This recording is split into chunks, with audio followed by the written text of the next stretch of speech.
প্রশ্ন করো না নারী তুমি কি পড়েছিলে, পুরুষদের চোখের হেফাজত করা ফরজ। এই জিনিসটা এটা আমি ইসলাম ধর্ম অনুযায়ী বলছি, আমি ইসলাম ধর্ম অনুসারী। আমি যদি ইসলাম ধর্মের কথা বলি তাহলে পোশাক কোনো ব্যাপার না, ছেলেদের চোখের আবরুজ ছেলেদের পর্দা করা ফরজ। এই হাদিসটা আমার মনে হয় পুরুষের এটা শেখা উচিত। আসসালামু আলাইকুম ওয়া রাহমাতুল্লাহি ওয়া বারাকাতুহু। আজকে পাইলাম রাবিয়ায়ে বসরিয়ায়ে শাহবাগিয়া। দেখেন আরেকটু শুনুন সে কি বলতেছে। এভাবে প্রশ্ন করো না নারী তুমি কি পড়েছিলে, পুরুষদের চোখের হেফাজত করা ফরজ। এই জিনিসটা এটা আমি ইসলাম ধর্ম অনুযায়ী বলছি, আমি ইসলাম ধর্ম অনুসারী। আমি যদি ইসলাম ধর্মের কথা বলি তাহলে পোশাক কোনো ব্যাপার না, ছেলেদের চোখের আবরুজ ছেলেদের পর্দা করা ফরজ। এই হাদিসটা আমার মনে হয় পুরুষের এটা শেখা উচিত। তার কথা হচ্ছে পোশাক কোনো ব্যাপার না, ছেলেদের চোখের হেফাজত করা, ছেলেদের পর্দা করা ফরজ। রাবিয়ায়ে বসরিয়ায়ে শাহবাগিয়া। তো আসলে কি আর বলার, কেন যেন একদল মানুষ তারা নামধারী মুসলমান কিন্তু প্রকৃতপক্ষে তারা কাফের বেঈমান বা বিধর্মীদের অনুসরণ করছে, এবং কেন যেন শয়তান তাদেরকে এমনভাবে ধোঁকায় ফেলেছে যে তারা আসলে বিকৃত মস্তিষ্ক হয়ে গেছে, তাদের মস্তিষ্ক যেন বিকৃত হয়ে গেছে, তাদের মস্তিষ্ক যেন ঠিক নেই। যেমন শয়তান যদি কারো উপর ভর করে তাহলে যেমন তার কোনো মস্তিষ্ক ঠিক থাকে না, আমাদের বাংলাদেশে একদল প্রগতিশীল বের হয়েছে। এই প্রগতিশীলদের অবস্থা এরকম, যারা মূলত মডারেট মুসলিম বলে নিজেদেরকে পরিচয় দিতে চায়, যে তারা মুসলমান কিন্তু ইসলামের যে সমস্ত বিষয়গুলা তাদের কাছে মনে হবে সেগুলা মানবে, কিন্তু যেগুলা তাদের কাছে মনে চাবে না বা মনে ধরবে না তারা সেগুলা মানবে না। তো এইরকমই একটা বিষয় এই মহিলার অবস্থা দেখা যাইতেছে। সে বলতেছে যে পুরুষের পর্দা করা ফরজ, নারী তুমি কি পোশাক পরেছো, নারী তুমি কি পরেছো এটা জিজ্ঞাসা করা যাবে না, নারী তুমি কি পরেছো এটা জিজ্ঞাসা করা যাবে না, পুরুষের পর্দা করা ফরজ, পোশাক কোনো ব্যাপার না। আসলে কি বিষয়টা তাই? আমরা যদি আল্লাহ সুবহানাহু ওয়া তাআলার কালামের প্রতি লক্ষ্য করি তাহলে আমরা দেখতে পাবো সূরা আহজাবের 59 নম্বর আয়াত, আল্লাহ সুবহানাহু ওয়া তাআলা বলতেছেন, ইয়া আইয়ুহান নাবিয়্যু কুল লি আজওয়াজিকা ওয়া বানাতিকা ওয়া নিসাইল মুমিনিনা ইউদিনিনা আলাইহিন্না মিন জালাবিবিহিন্না।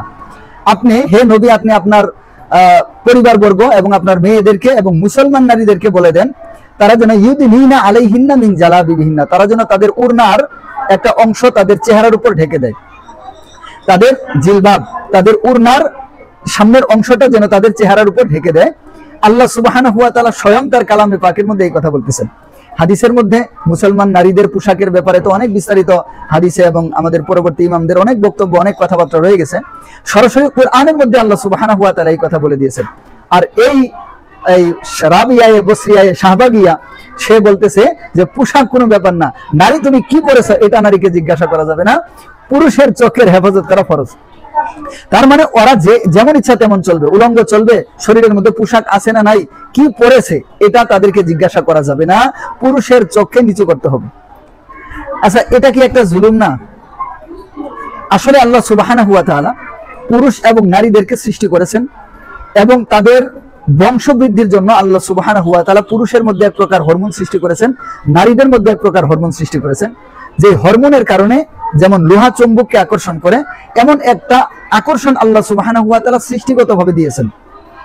এটা হচ্ছে বংশ বৃদ্ধির জন্য আল্লাহ সুবহানাহু ওয়া তাআলা এই ব্যবস্থা করে দিয়েছেন। এখন এরা যারা এই নষ্ট যারা, এরা চায় যে আল্লাহ সুবহানাহু ওয়া তাআলা যে সেই প্রকৃতি দান করেছেন ওটার বিপরীতে তারা চলবে, তারা নিজেরা তাদের মতো করে চলবে। নারীদের অধিকার বলতে তারা বুঝাইতে চায় নারীর শরীর, তার সে কি পড়বে এটা তার ব্যাপার, এখানে অন্য কারো বলার কিছু নাই। আচ্ছা, কোন ব্যক্তি তার শরীর যাই হোক সে যা করবে তার শরীর নিয়ে, এটা কি আসলে আমাদের সমাজ বা রাষ্ট্র কি মেনে নেয়? যেমন আমার শরীর, আমি এখন আত্মহত্যা করলাম, এটা কি সামাজিক বা রাষ্ট্রীয়ভাবে একটা অপরাধ নয়? আমার শরীর, আমি উলঙ্গ চললাম, এটা কি রাষ্ট্রীয় এবং সামাজিকভাবে একটা অপরাধ নয়? আমার শরীর আমি যা ইচ্ছা তাই করতে পারি। আমাদের বাংলাদেশেও তো অনেক অফিস আদালত আছে যেখানে লুঙ্গি পরে যাওয়া নিষেধ। আমাদের বাংলাদেশে যেমন এই যে আর্মি যারা আছে তারা কি পাঞ্জাবি পায়জামা পরে ডিউটি করতে পারবে? এটা কি আমাদের রাষ্ট্র এই অনুমতি দিবে? কেন দিবে না? আমার শরীর আমি যা ইচ্ছা তাই করব, তাহলে আমাদের রাষ্ট্রই তো এই বিষয়টা দেয় না। আর ইসলাম তো হচ্ছে মানবতার ধর্ম, ইসলাম হচ্ছে মানবতার ধর্ম। এই ইসলামের মধ্যে মানুষ কিভাবে থাকলে মানুষের জীবন প্রকৃতি সবকিছু সুন্দর এবং স্বাধীন থাকবে, মানুষের সমাজ রাষ্ট্র সবকিছু সুন্দর এবং সুশৃঙ্খল থাকবে, এই ব্যাপারে ইসলাম বড় রক্ষণশীল। এবং ইসলামের মধ্যে আল্লাহ সুবহানাহু ওয়া তাআলা দুইটা হক দিয়েছেন, একটা হলো হকুল্লাহ আর একটা হকুল ইবাদ। এই হকুল ইবাদ মানে শুধুমাত্র নিজের হক না, আল্লাহ তাআলার বান্দাদের পারস্পরিক হক, যেন কেউ কারো হক নষ্ট না করে। এটা হচ্ছে আল্লাহ সুবহানাহু ওয়া তাআলা একটা হক নির্ধারণ করে দিয়েছেন। একজনের আচরণ, একজনের পোশাক, একজনের কথাবার্তা দ্বারা আরেকজন যেন ক্ষতিগ্রস্ত না হয়, এটা হচ্ছে ইসলামের মধ্যে হকুল ইবাদ। আসলে এরা নষ্ট হয়ে গেছে, এদের মন মস্তিষ্ক নষ্ট হয়ে গেছে, এদেরকে ইবলিশে নষ্ট করে দিয়েছে। এরা পাশ্চাত্যের নষ্টদের ট্যাবলেট খেয়েছে, যে কারণে এই ধরনের কথা বলে। নারী তুমি কি পরেছো এটা বলা যাবে না, বরং পুরুষের পর্দা করা ফরজ। হ্যাঁ, পুরুষের পর্দা করা ফরজ, মহিলাদের পর্দা করা ফরজ না।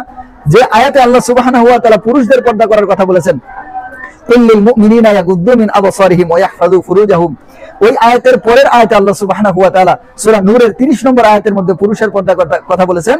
31 নম্বর আয়াতে আল্লাহ সুবহানাহু ওয়া তাআলা নারীদের কথা বলেছেন, কুল্লিল মুমিনাতি ইয়াগুদ্দুনা মিন আবসারিহিন্না ওয়া ইয়াহফাযনা ফুরুজাহুন্না, নারীদের পর্দার কথা বলেছেন। জানি না এদের মাথায় কোন ভূত ধরলো আর কিভাবে এদেরকে ঠিক করা যায়। তবে সবচাইতে বড় যে কথা, আমাদের এই দেশের যারা তাওহীদি জনতা আছেন, হক্কানি মুসলিম যারা আছেন, যারা নিজেদেরকে মুসলমান দাবি করেন, তাদেরকে অবশ্যই এগিয়ে আসতে হবে। এই নষ্টদের কোনোভাবেই ছাড় দেওয়া যাবে না। যদি ছাড় দেওয়া হয়, এরা আমাদের সমাজ, আমাদের রাষ্ট্র, আমাদের পরিবার সবকিছুকে ধ্বংস করে দিবে। এই জন্য আমাদের অবশ্যই সচেতনতার সাথে এগিয়ে আসতে হবে। আল্লাহ সুবহানাহু ওয়া তাআলা আমাদের সকলকে তৌফিক দান করেন। আসসালামু আলাইকুম ওয়া রাহমাতুল্লাহি ওয়া বারাকাতুহু।